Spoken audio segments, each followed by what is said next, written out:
Once you have assembled your PolyDye unit, you are going to come over to the GitHub repository here, and you are going to click on the code button and download the zip.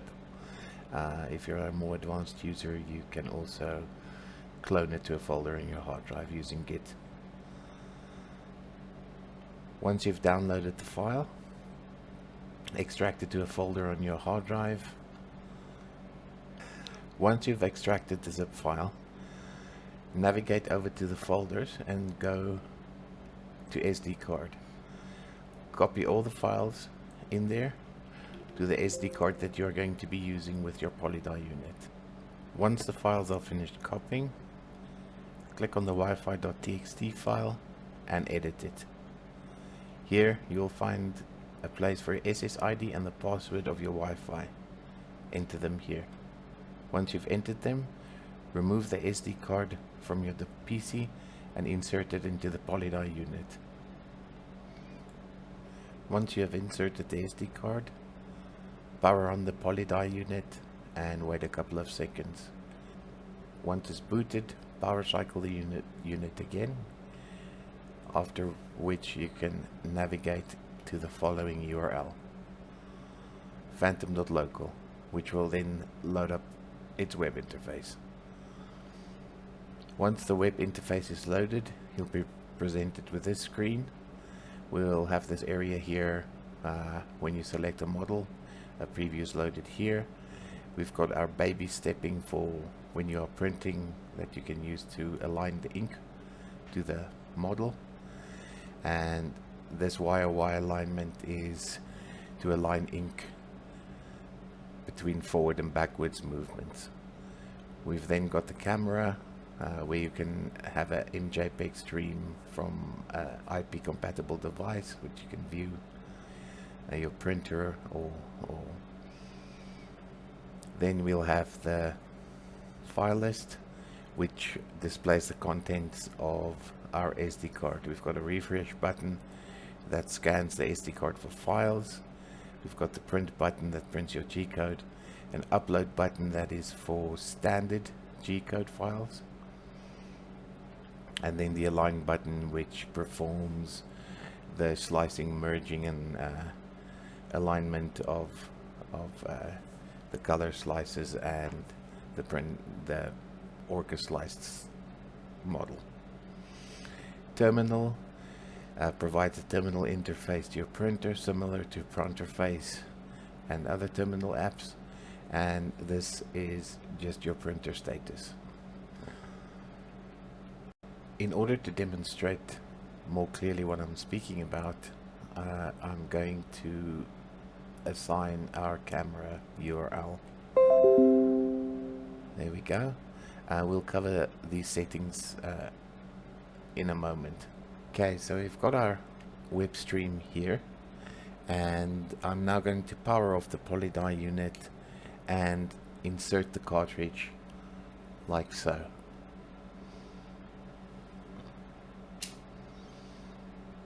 Like so, and the cartridge is inserted. I'm going to power on the PolyDye unit again. Now we will need to measure from the nozzle to the center of the cartridge, as well as to the side, to get the offsets of the nozzle to the cartridge nozzles. Once we have those offsets, we're going to come back to printer settings, and we're going to enter them here into the Model X offset and the Model Y offset fields. Once we have done that, we're going to hit the save button and power off the unit again. We are now going to perform the wire-wire alignment steps. The first thing you would need to do is you need to home your printer from the screen. Once it's homed, we're going to lower it as far as it wants to go, and then raise it by 2 millimeters, like so. We are then going to move the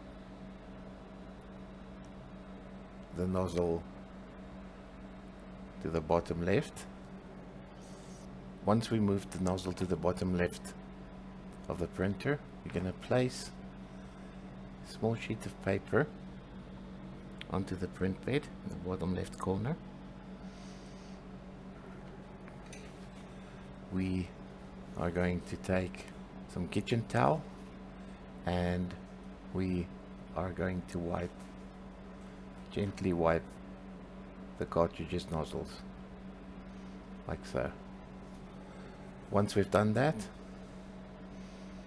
we are going to select the wire alignment G code and we're going to hit print. Once it starts printing, it's going to print small little black lines. We want all these lines to form one thick line. You'll see here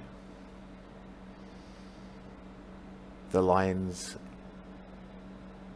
are staggered, which means that the alignment is not correct.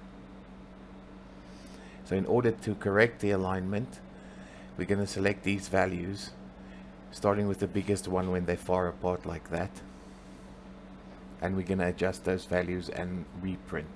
If you look here, you'll see the second little line is above the first line, which means we are going to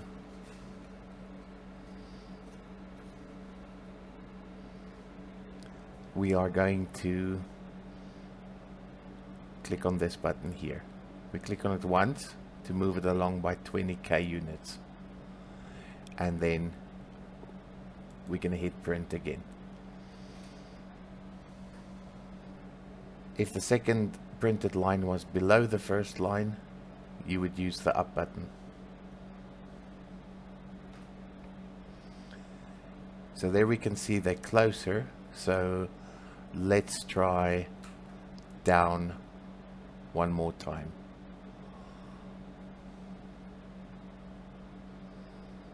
And we can see it's forming a straight line now. Depending on the amount of misalignment depends on how fine you need to tune it, but never tune it more than 500 at a time. You can also manually tune it by going to printer settings and changing this value here. This value does not update when you click these buttons here. So once your line is straight and you've used these buttons, you can power cycle the unit and you can refresh the web page, where you will then notice the value here is updated. You can change this value manually in here, but please keep it to increments of 500 only. If you save here, you will also need to power cycle the unit. Okay, we are going to move on to the next step of calibration, which is refining the XY coordinates. So the first thing we will need to do is go back to the folder that we downloaded from GitHub and head over to the slicing settings folder and open this text file in the editor of our choice. The next thing we're going to need to do is we're going to open up Orca Slicer. The recommended version is version 2.1.1 or later. And the first thing we're going to do is we're going to start off with our default printer profile. In our case it's the CR6 SE, and with our generic PLA profile. We are then going to open up our printer settings and head over to the machine G-code section. We are now going to take the before layer change G-code and we are going to paste it, replacing the text that's already there. What this does is at layer 1 and at layer 80 it moves the nozzle to the bottom left and dwells for 13 seconds so you can have a chance to wipe the nozzle.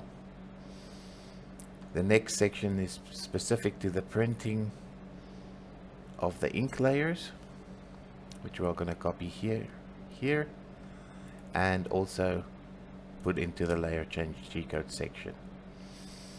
This section should not be modified, although in later sections we might modify these 3 lines here.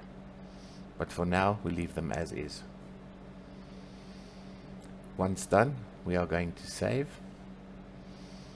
and we are going to name this PolyDye color. We can close this then.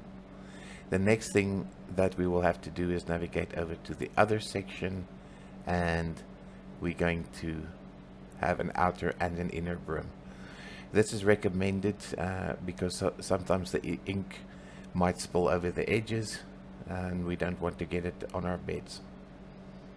So we select outer and inner brim and we leave the defaults. We can leave skirt loops, and the only other thing that we will need to change is we need to ensure that the layer count does not change to what we specify here in the quality section. So it should be, the layer count should be the actual amount of layers multiplied by that should give you model height. So in order to do that, we need to switch off everything that says dynamic layer height or anything like that, which we typically find here under support. Once we have extracted the zip file, we're going to go into the folder it created and copy the contents onto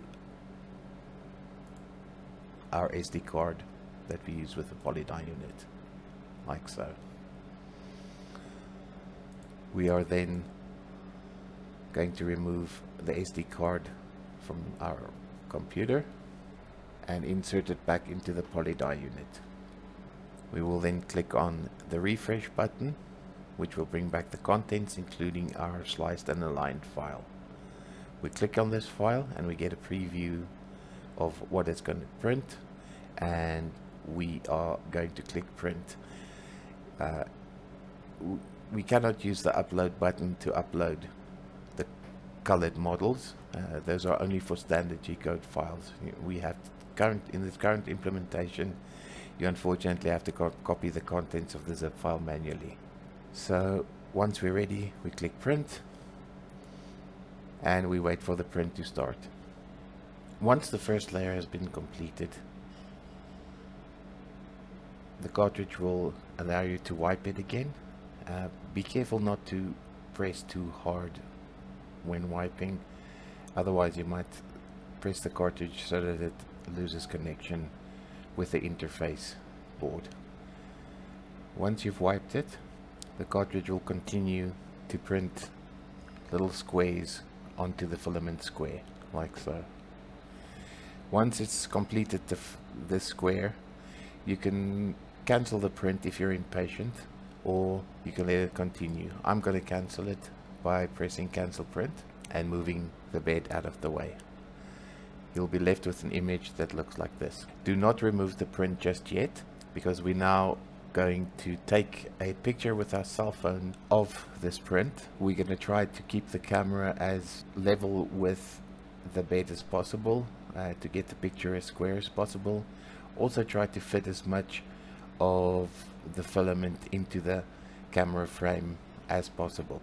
Once you have finished copying the picture from your phone to a folder on your computer, you can go to these 3 little lines here and go to cartridge offsets.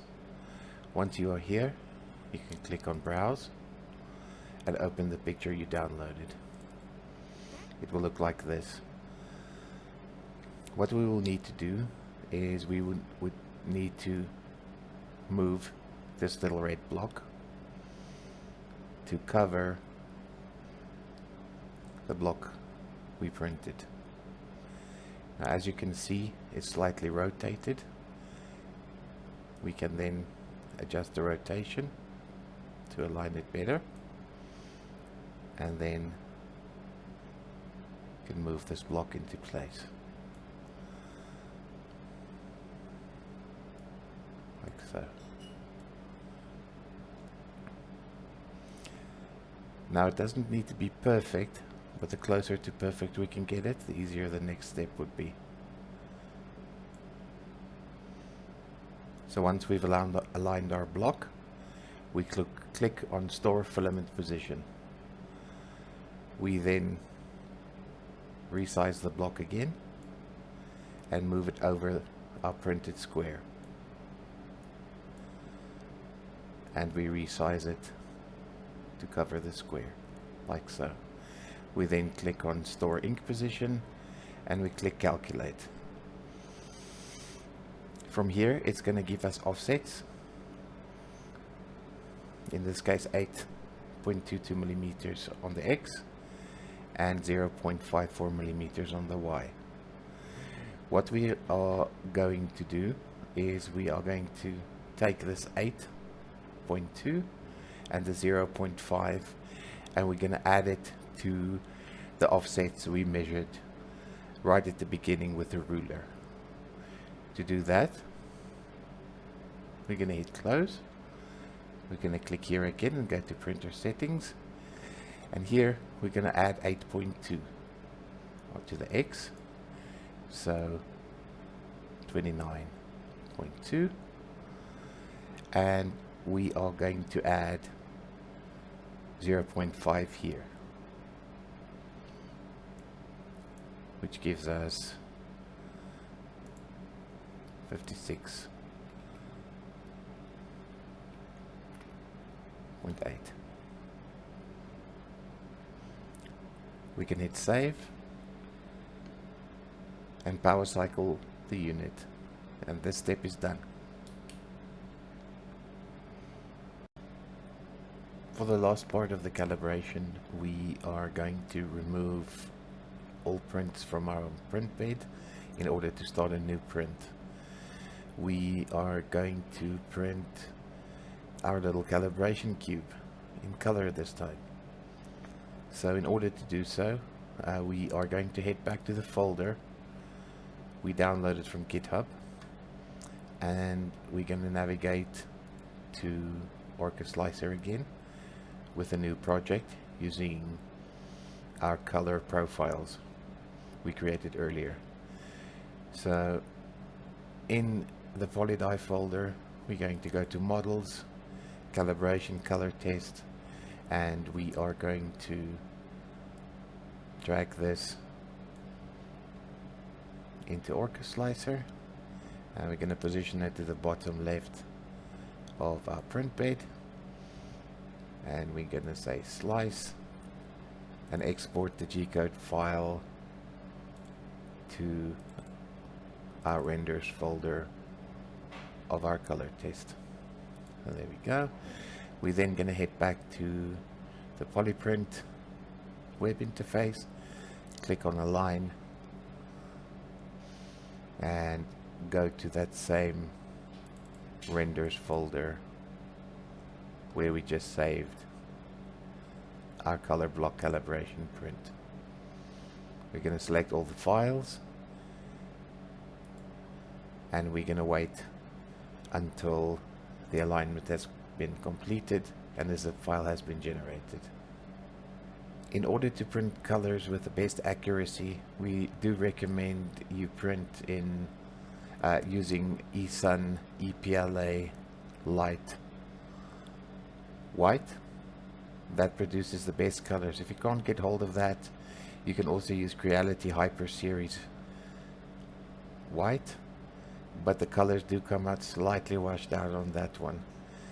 Unfortunately, not all whites come out the greatest, but these two we found to work pretty well.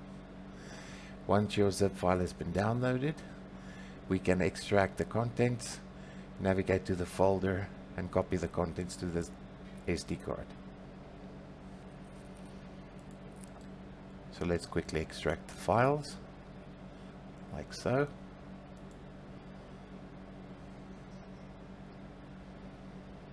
The files are being extracted into a separate folder, which will open up automatically once done. Once the folder is opened up, copy the contents into the root folder of your SD card. Once copied to the SD card, we can take it from our computer and insert it back into the PolyDye unit. We can then go back to the web interface and click refresh, and we'll see our newly added block with a color preview. We can then click on print to start the print.